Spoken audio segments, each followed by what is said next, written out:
I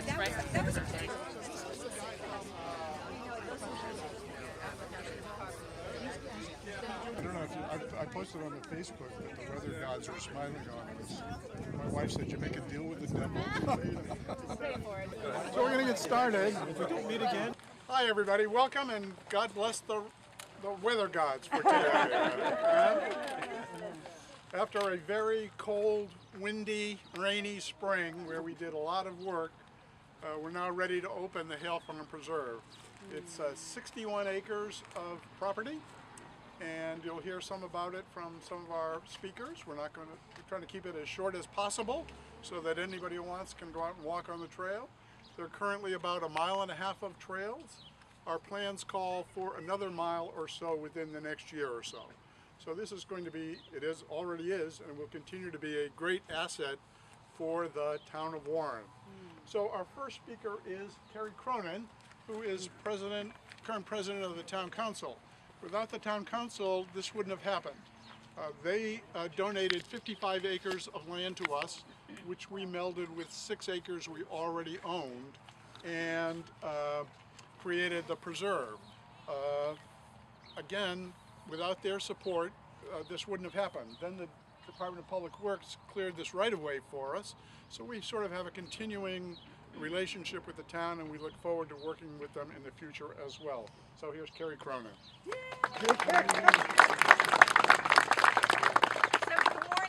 Welcome everybody. This is such an exciting day, and I'd like to thank Mother Earth and Mother Nature for the beautiful day. We must remember to protect her and continue to support great organizations like our Land Conservation Trust and the great work that they do. On behalf of the entire town council, Vice President John Hanley, Brant Hecker, Steve Kalinda, and Joseph DePasquale, I would just like to extend the congratulations and gratitude of the town of Warren to all the great work that you do. Because I will forget the names, just to acknowledge you and your board of directors. Mike Gerhardt, thank you for doing this. Ed McAloon, Martha Antaya, Finn Brudvold, Marcia Gudrum, Jenny Flanagan, Betty Lang, and Rox Singwald. Amazing work that you do. Thank you to the Boy Scouts, thank you to the DPW and everybody involved in making this day happen. I look forward to more acquisitions and this great partnership that we have, and supporting this kind of effort in any way that the town can. I can give a little extra plug to other things that the town is doing for the earth and for the community. We just enforced and closed the loophole on our plastic bag ban on Tuesday night, so there are no plastic bags allowed in the town of Warren anymore. We had sort of oopsied on allowing compostable biodegradable or OXO biodegradable. That no longer is so. So the plastic bags will be gone from the retail, and it will be gone. And then we started the conversation, and it will be an extended conversation over the period of the next few months, I'm sure, of banning single-use plastics, straws, and styrofoam. And I really am excited about that. We had a wonderful presentation from a group of 8th graders from Kickamuit Middle School who won first prize in the Generation Citizen Civics program. And they did a presentation on banning of straws and the impacts on the environment, and they came before us and spoke so beautifully. And that generation really is counting on us to protect our open spaces and our planet, and we owe it to them, and they're going to just take that ball and run with it. So let's keep up the good work, and I hand it over to you next. To me. Thanks, Terry.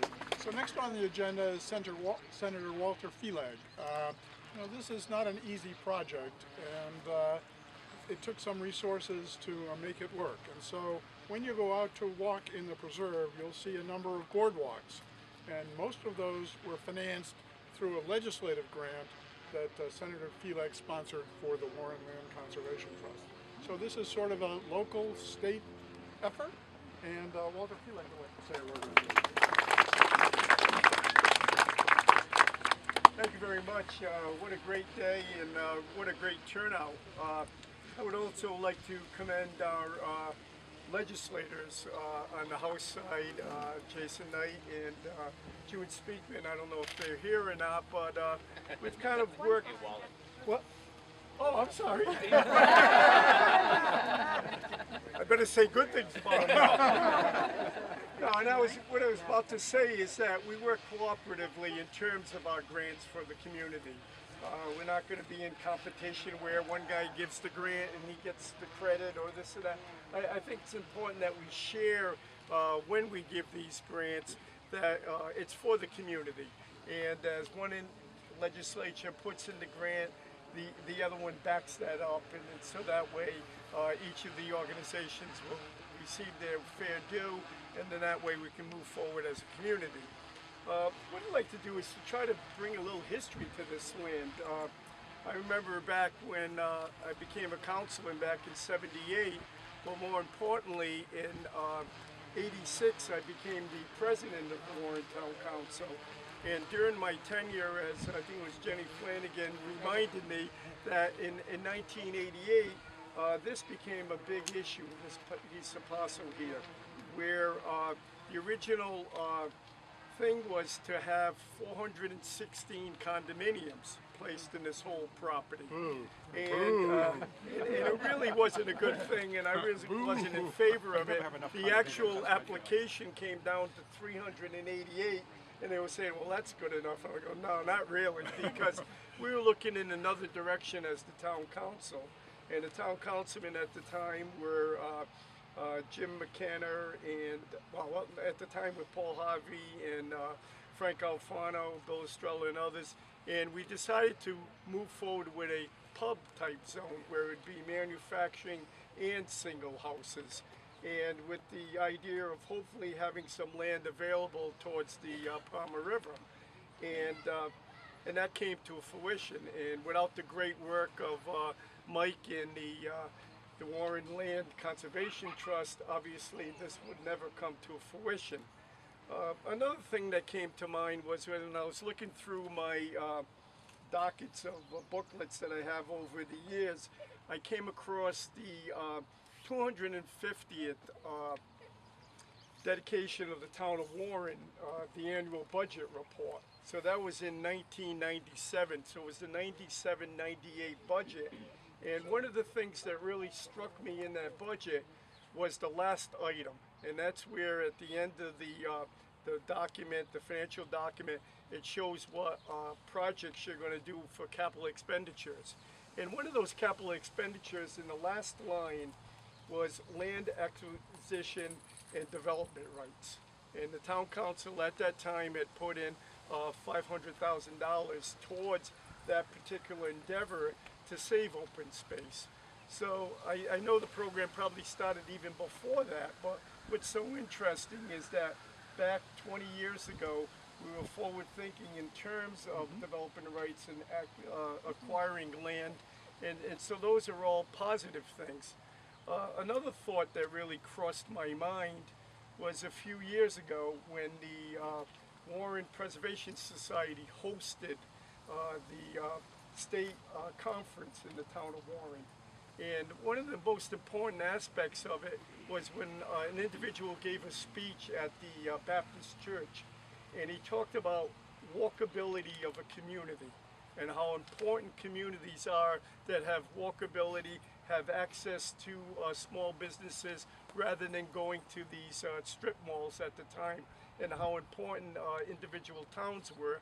And they rated Warren very high because of our Main Street and our Water Street and our bike paths. And you could see how the council worked diligently on that in terms of Water Street.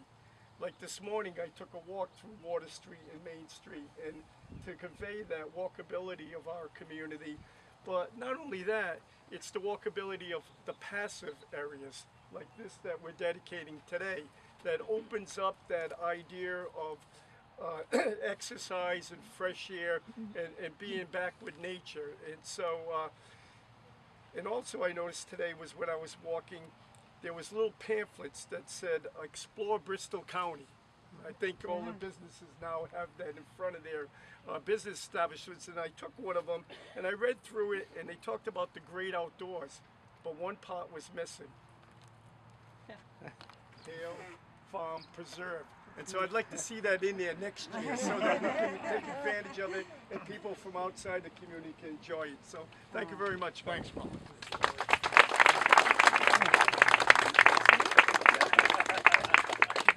So our last speaker today is Jenny Flanagan. Jenny has been key to the development of this property. She laid out the initial trails. She's done more work than most people in supervising the scouts, and she's acutely aware of the value of this property from an ecological point of view. The other person who's been here a lot is Ruck Singwall.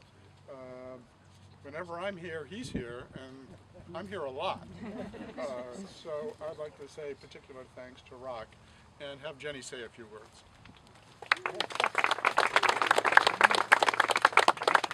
So Haile Farm probably was a farm long before the first colonists and white people came.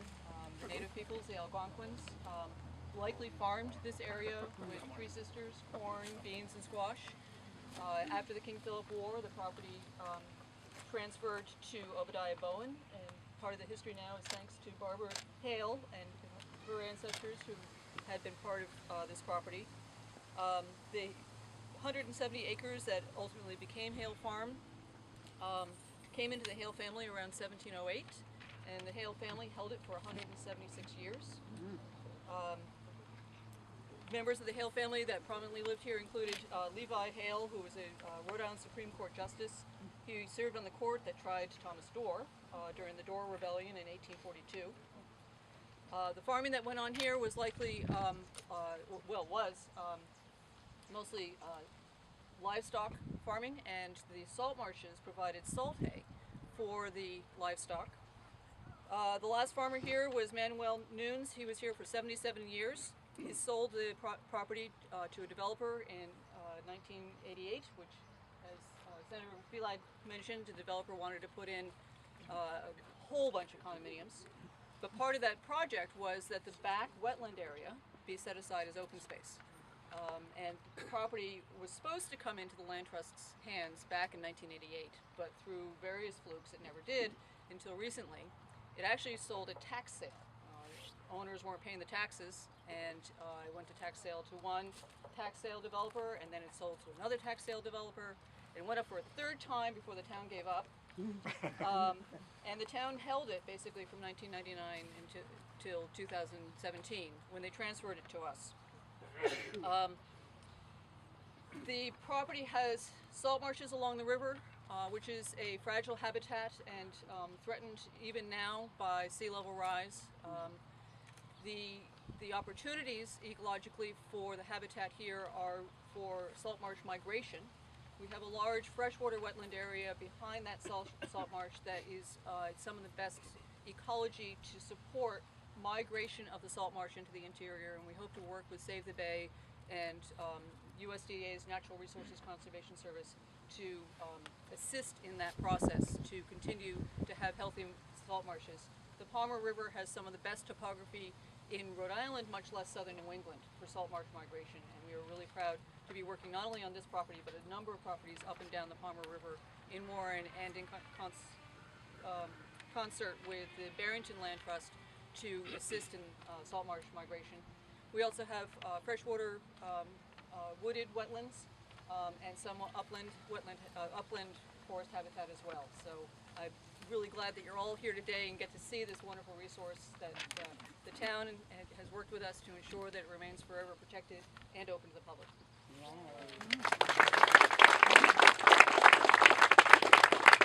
So we're almost done here. So there are a lot of people to thank for this. The board of directors of the Land Trust, we're wearing the t-shirts here.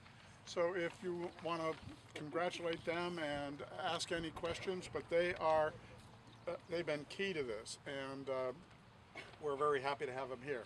We also have had a lot of community volunteers, Dave Peterson and David Weed, for instance, who helped us. There are many cold, windy, wet mornings when a crew has been out here. If you go to our Facebook page and go through the posts, you'll see a lot of that.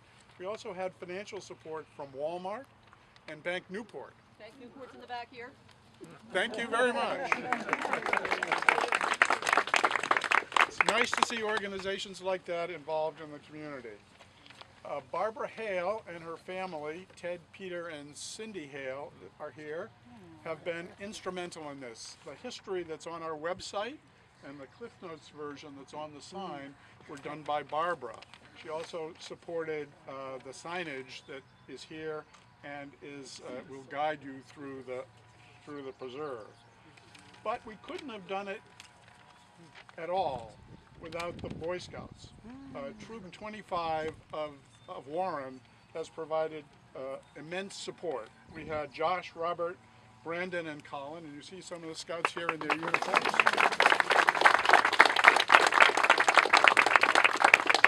So to give you some sense of what they did, there was a homeless camp in there, and it was right on one of our trails. The Scouts removed over a ton of trash. They cleared out the homeless camp. Butch Lombardi, who's here, who just reminded me, but by the way, just saw the eagle fly overhead here. The boardwalks that you see out there were largely done by the Boy Scouts. Hauling pressure-treated lumber a mile is not something that myself as a 78-year-old person wants to do. The Boy Scouts did that. Some of the most challenging areas of the trail were cleared by the Boy Scouts. Greenbriers are nasty stuff to work with, and they tackle those with a lot of vigor. There's also, if you finish the loop of the Dick Hallberg Trail, you'll find that there's sort of a bridge over a stream. Not an easy project. By the way, the Dick Hallberg Trail is named after Dick Hallberg, who was the charismatic founder of the Land Trust. So we are honoring Dick Hallberg by naming a trail after him. The other thing the Scouts did was build and install the signage here. This is a work of one of the Scouts, as are the cedar posts that you'll find with the directional signs throughout the preserve. So I think Warren should be very proud of Troop 25, its leaders, and the Scouts and their families. So let's give them a hand.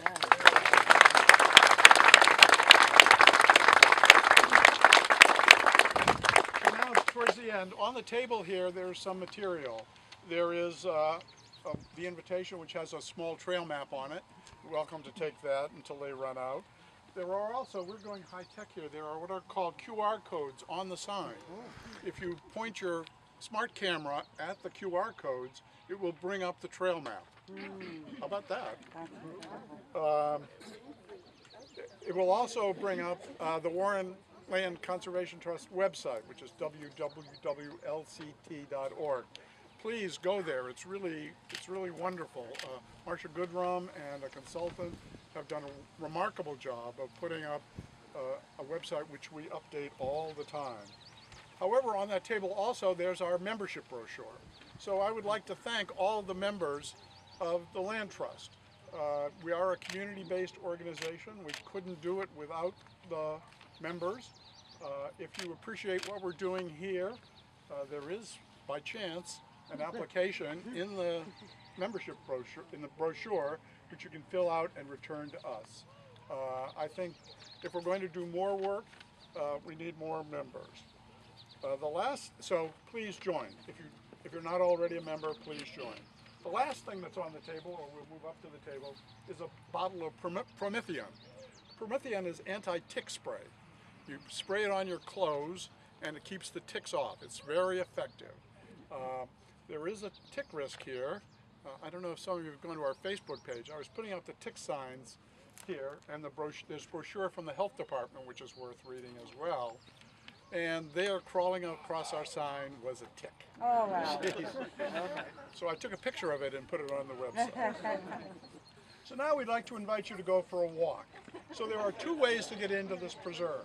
The first is this behind me. That is a right-of-way that's been cleared by the town. we still have a lot of work to do there. It has to be graded, and we need to put in a path, but it is open, and it will lead you to the end of what's called the New Industrial Way Trail, which is a pretty trail through the woods. So if you're careful of the stumps and the holes, you can get into the preserve that way. The second way is to the right here. If you follow the pink ribbons, you'll find that there's another entrance to the park. It's a bridge over a small stream, but it's dry today, and that's a good thing. And that's the second way to get into the preserve. And we're grateful to the new owners of this building. This is the way Rhode Island refer to things. This is where FedEx used to be. Well, now it's going to be a firm called Jade Engineered Plastics, and they have been extremely cooperative to everything we've asked for them, and they've given us permission to walk over their property to get into ours. So 2 ways to get in, this way or that way. It's about, it's probably a little easier this way, but this is also available. So I hope you'll take a walk now or come back in the future. In any case, welcome to the Haile Farm Preserve. And if anyone wants to walk with me and have any questions while we're walking, I will certainly answer them. Hi, Marcia. Before we do that, we're fortunate to have this young man, Ben Lisco from Grace Barker, nursing home, who wants to do a shot of all the board members and everyone else too, but all the board members to come up front here. And he's going to do some drone footage of us so that we can get a drone.